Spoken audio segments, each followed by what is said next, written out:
تلاوت قرآن سے پہلے اعوذ باللہ پڑھنا۔ قرآن کریم میں ہے خذ العفو وأمر بالعرف وأعرض عن الجاہلین، یعنی اے نبی درگزر کرنے کی عادت اپنائیے، بھلائی کا حکم کیا کریں اور جاہلوں سے منہ موڑ لیا کریں۔ اگر شیطان کی طرف سے کوئی وسوسہ آ جائے تو اللہ تعالیٰ سننے والے جاننے والے سے پناہ طلب کر لیا کریں۔ ایک مقام پر فرمایا ادفع باللتی ہی احسن الی آخر الآیہ، یعنی اے نبی برائی کو بھلائی سے ختم کیجیے، ہم ان کے بیانات کو خوب جانتے ہیں، اور کہا کریں کہ اے میرے رب، شیطان کے وسوسوں اور ان کی حاضری سے ہم آپ کی پناہ چاہتے ہیں۔ ارشاد ہوتا ہے ادفع باللتی ہی احسن فاذا الذی الی آخر الآیہ، یعنی بھلائی کے ساتھ اے نبی دفع کریں، آپ میں اور جس دوسرے شخص میں عداوت یعنی دشمنی ہوگی وہ ایسا ہو جائے گا جیسے دلی دوست۔ یہ کام صبر کرنے والوں اور نصیب داروں کا ہے۔ جب شیطانی وسوسہ آ جائے تو اللہ تعالیٰ سننے والے جاننے والے سے پناہ چاہ لیا کریں۔ ان تین آیات میں اللہ تعالیٰ نے حکم فرمایا ہے کہ انسانوں میں سے جو تمہاری دشمنی کرے اس کی دشمنی کا علاج تو یہ ہے کہ اس کے ساتھ سلوک و احسان کرو تاکہ اس کی انصاف پسند طبیعت خود اسے شرمندہ کرے اور وہ تمہاری دشمنی سے نہ صرف باز رہے بلکہ تمہارا بہترین دوست بن جائے۔ اور شیاطین کی دشمنی سے محفوظ رہنے کے لیے اس نے اپنی پناہ پکڑنی سکھائی، کیونکہ یہ پلید دشمن سلوک و احسان سے بھی قبضے میں نہیں آتا، اسے تو انسان کی تباہی اور بربادی میں ہی مزہ آتا ہے، اور اس کی پرانی عداوت آدم علیہ السلام کے وقت سے ہے۔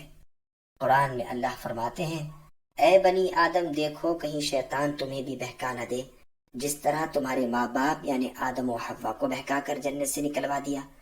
ایک مقام پر اللہ نے فرمایا کہ شیطان اے انسانوں تمہارا دشمن ہے، اسے دشمن ہی سمجھو، اس کی جماعت کی تو یہی آرزو ہے کہ تم جہنمی ہو جاؤ۔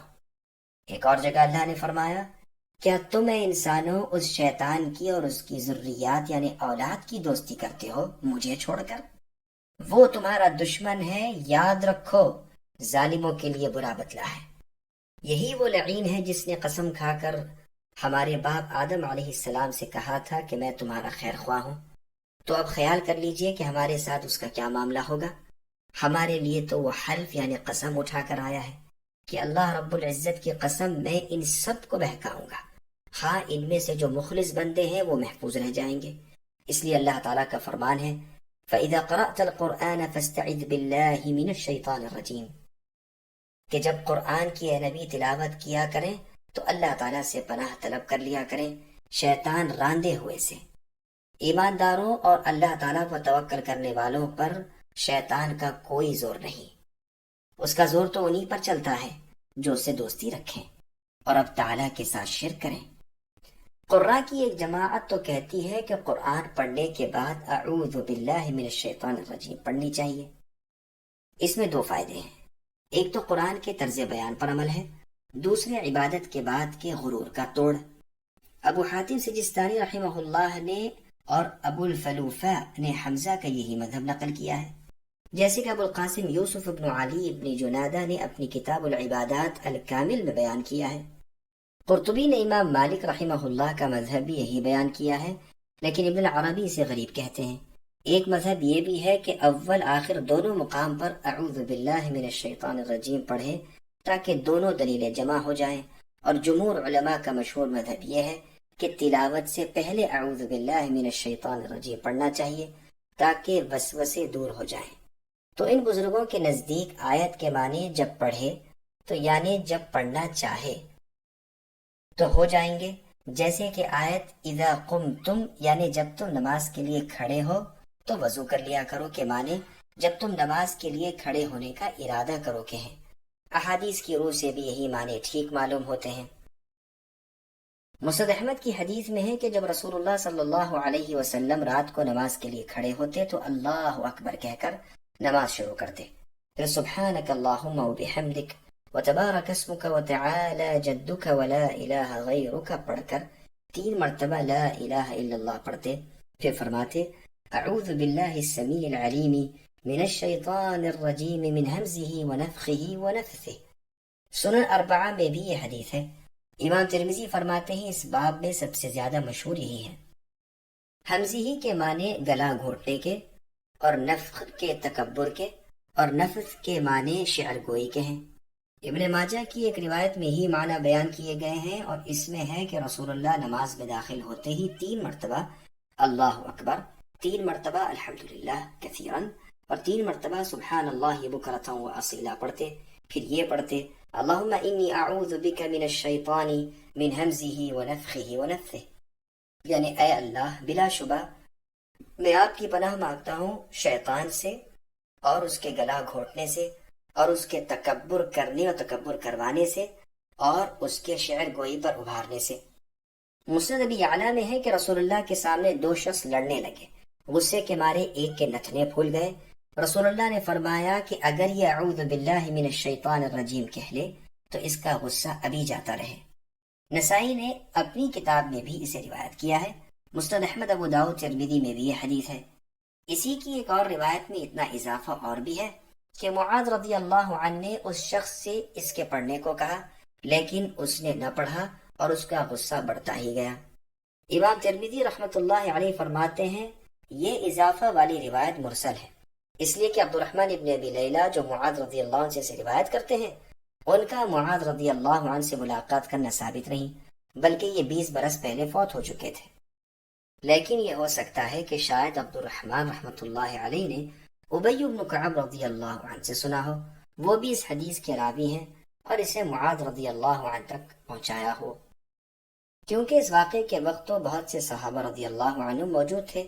صحیح بخاری، صحیح مسلم، ابو داؤد، نسائی میں بھی مختلف سندوں سے مختلف الفاظ کے ساتھ یہ حدیث مروی ہے۔ استعاذہ یعنی پناہ مانگنے کے متعلق اور بھی بہت سی احادیث ہیں، یہاں سب کو بیان کرنے سے بات لمبی ہو جائے گی۔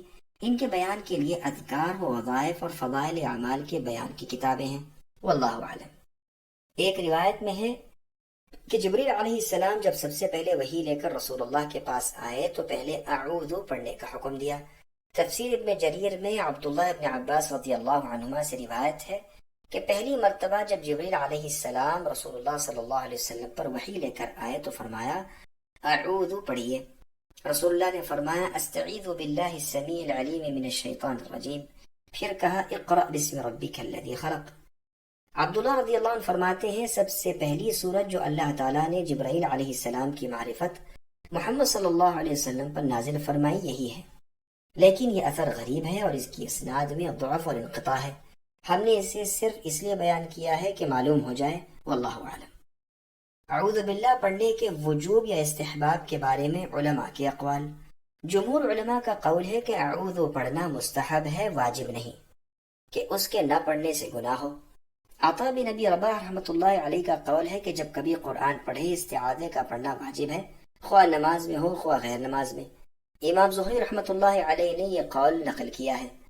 ابن سیرین رحمۃ اللہ علیہ فرماتے ہیں کہ عمر بھر میں صرف 1 مرتبہ پڑھ لینے سے وجوب ساقط ہو جاتا ہے۔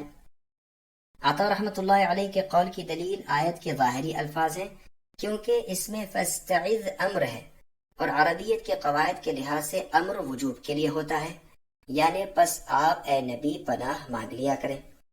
اسی طرح رسول اللہ کا اس پر ہمیشگی کرنا بھی وجوب کی دلیل ہے، اور اس سے شیطان کا شر دور ہوتا ہے، اور اس کا دور کرنا واجب ہے، اور جس چیز سے واجب پورا ہوتا ہو وہ بھی واجب ہو جاتی ہے، اور استعاذہ زیادہ احتیاط والا ہے، اور وجوب کا ایک طریقہ یہ بھی ہے۔ بعض علماء کا قول ہے کہ اعوذ پڑھنا رسول اللہ پر واجب تھا، رسول اللہ کی امت پر واجب نہیں۔ امام مالک رحمۃ اللہ علیہ سے یہ بھی روایت کی جاتی ہے کہ فرض نماز میں اعوذ پڑھے اور رمضان شریف کی اول رات کی نماز میں اعوذ پڑھ لے۔ اعوذ باللہ کب اور کہاں پڑھے؟ امام شافعی رحمۃ اللہ علیہ الام میں لکھتے ہیں کہ اعوذ زور سے پڑھے اور اگر پوشیدہ پڑھے تو بھی کوئی حرج نہیں، اور میں لکھتے ہیں کہ بلند اور آہستہ پڑھنے میں اختیار ہے، اس لیے کہ ابن عمر رضی اللہ عنہما سے پوشیدہ پڑھنا اور ابو ہریرہ رضی اللہ عنہ سے اونچی آواز سے پڑھنا ثابت ہے۔ پہلی رکعت کے سوا اور رکعتوں میں اعوذ پڑھنے میں امام شافعی رحمہ اللہ کے 2 قول ہیں، ایک مستحب ہونے کا اور دوسرا مستحب نہ ہونے کا، اور ترجیح دوسرے قول کو ہی ہے، واللہ اعلم۔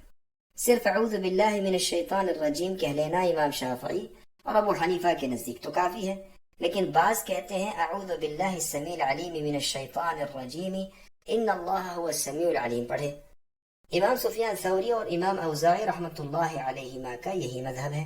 بعض کہتے ہیں استعیذ باللہ من الشیطان الرجیم پڑھے تاکہ آیت کے پورے الفاظ پر عمل ہو جائے، اور ابن عباس رضی اللہ عنہما کی حدیث پر بھی عمل ہو جائے جو پہلے گزر چکی ہے۔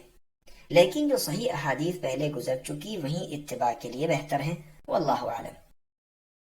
نماز میں اعوذو کا پڑھنا ابو حنیفہ اور اس کے شاگرد محمد کے نزدیک تو تلاوت کے لیے ہے، اور ابو یوسف کے نزدیک نماز کے لیے ہے، تو مقتدی کو بھی پڑھ لینا چاہیے اگرچہ وہ قرات نہیں پڑھے گا، اور عید کی نماز میں بھی پہلی تکبیر کے بعد پڑھ لینا چاہیے۔ جمہور کا مذہب ہے کہ عید کی تکبیریں مکمل کرنے کے بعد پھر اعوذ باللہ من الشیطان الرجیم پڑھے، پھر قرات پڑھے۔ اعوذ باللہ پڑھنے کے فوائد۔ اعوذ میں عجیب و غریب فوائد ہیں۔ واہی تباہی باتوں سے منہ میں جو ناپاکی ہوتی ہے وہ اس سے دور ہو جاتی ہے، اور منہ کلام اللہ کی تلاوت کے قابل ہو جاتا ہے۔ اسی طرح اس میں اللہ تعالیٰ سے امداد طلب کرنی ہے، اور اللہ کی عظیم الشان قدرتوں کا اقرار کرنا ہے، اور اس باطنی کھلے ہوئے دشمن کے مقابلے میں اپنی کمزوری اور عاجزی کا اقرار ہے، کیونکہ انسانی دشمن کا مقابلہ ہو سکتا ہے احسان اور سلوک سے، اس کی دشمنی دفع ہو سکتی ہے، جیسے کہ قرآن کریم کی ان 3 آیات میں ہے جو پہلے بیان ہو چکی ہیں۔ دوسری جگہ اللہ تعالیٰ کا ارشاد ہے ان عبادی لیس لک علیہم سلطان الی آخر الآیہ، یعنی میرے خاص بندوں پر اے ابلیس تیرا کوئی غلبہ نہیں۔ رب کی وکالت کافی ہے۔ اللہ تعالیٰ نے دشمنان اسلام کے مقابلے پر اپنے پاک فرشتے بھیجے اور انہیں نیچا دکھا دیا۔ ایک اہم بات یاد رکھیے کہ جو مسلمان کافروں کے ہاتھ سے مارا جائے وہ شہید ہے، لیکن جو اس باطنی دشمن شیطان کے ہاتھ مارا جائے وہ راندے درگاہ ہے، یعنی اللہ کی رحمت سے محروم۔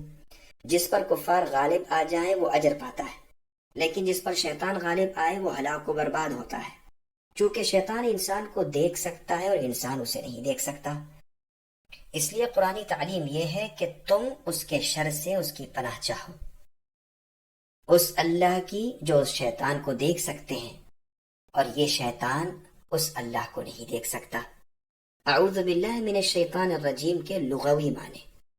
اعوذ پڑھنا اللہ تعالیٰ کی طرف التجا کرنا ہے، اور ہر برائی والے کی برائی سے اللہ کے دامن میں پناہ طلب کرنا ہے۔ عیادہ کے معنی برائی کے دفع کرنے کے ہیں، اور لیاذہ کے معنی بھلائی حاصل کرنے کے ہیں۔ متنبی کا شعر ہے یا من الوذ به فيما اؤمله ومن اعوذ به مما احاذره لا يجبر الناس عظما انت كاسره ولا يهيضون عظما انت جابره، یعنی اے پاک ذات جس کی ذات سے میری تمام امیدیں وابستہ ہیں، اور اے وہ پروردگار کے تمام برائیوں سے میں ان کی پناہ پکڑتا ہوں۔ جسے وہ توڑے اسے کوئی جوڑ نہیں سکتا، اور جسے وہ جوڑ دے اسے کوئی توڑ نہیں سکتا۔ اعوذ کے معنی یہ ہے کہ میں اللہ تعالیٰ کی پناہ پکڑتا ہوں کہ شیطان الرجیم مجھے دین اور دنیا میں کوئی ضرر نہ پہنچا سکے۔ جن احکام کی بجاوری کا مجھے حکم ہے ایسا نہ ہو کہ میں ان سے رک جاؤں، اور جن کاموں سے میں منع کیا گیا ہوں ایسا نہ ہو کہ مجھ سے وہ برے کام سرزد ہو جائیں۔ یہ ظاہر ہے کہ شیطان سے بچانے والے سوائے اللہ رب العالمین کے اور کوئی نہیں، اسی لیے پروردگار عالم نے انسانوں کے شر سے محفوظ رہنے کی تو ترکیب سلوک و احسان وغیرہ بتائی ہے، اور شیطان کے شر سے بچنے کی صورت یہ بتائی کہ ہم اللہ تعالیٰ کی ذات پاک کے ذریعے پناہ طلب کریں، اس لیے کہ نہ تو شیطان کو رشوت دی جائے، نہ وہ بھلائی اور سلوک کی وجہ سے اپنی شرارت سے باز آئے۔ اس کی برائی سے بچانے والے تو صرف اللہ تعالیٰ ہی ہیں۔ گزشتہ 3 آیات میں یہ مضمون گزر چکا۔ سورہ اعراف میں ہے خذ العفو، اور سورہ مؤمن میں ہے ادفع باللتی، اور سورہ سجدہ میں ہے ولا تستوی الحسنۃ ولا السیئۃ۔ ان 3 آیات کا مفصل بیان اور ترجمہ پہلے گزر چکا۔ لفظ شیطان شطنہ سے بنا ہے، اس کے لفظی معنی دوری کے ہیں۔ چونکہ مردود ابلیس بھی انسانی طبیعت سے دور ہے بلکہ ہر بھلائی سے بعید ہے، اس لیے اسے شیطان کہتے ہیں۔ اور یہ بھی کہا گیا ہے کہ یہ شاطا سے مشتق ہے، اس لیے کہ وہ آگ سے پیدا شدہ ہے، اور شاطا کے معنی یہی ہیں۔ بعض کہتے ہیں کہ معنی کی روح سے تو دونوں ٹھیک ہیں، لیکن اول زیادہ صحیح ہے۔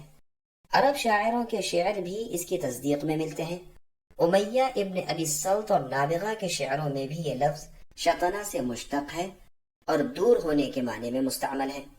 سیبویہ کا قول ہے کہ جب کوئی شیطانی کام کرے تو عرب کہتے ہیں تشیطن فلان، یہ نہیں کہتے تشیط فلان۔ اس سے ثابت ہوتا ہے کہ یہ لفظ شاطا سے نہیں بلکہ شطنا سے ماخوذ ہے، اور اس کے صحیح معنی بھی دوری کے ہیں۔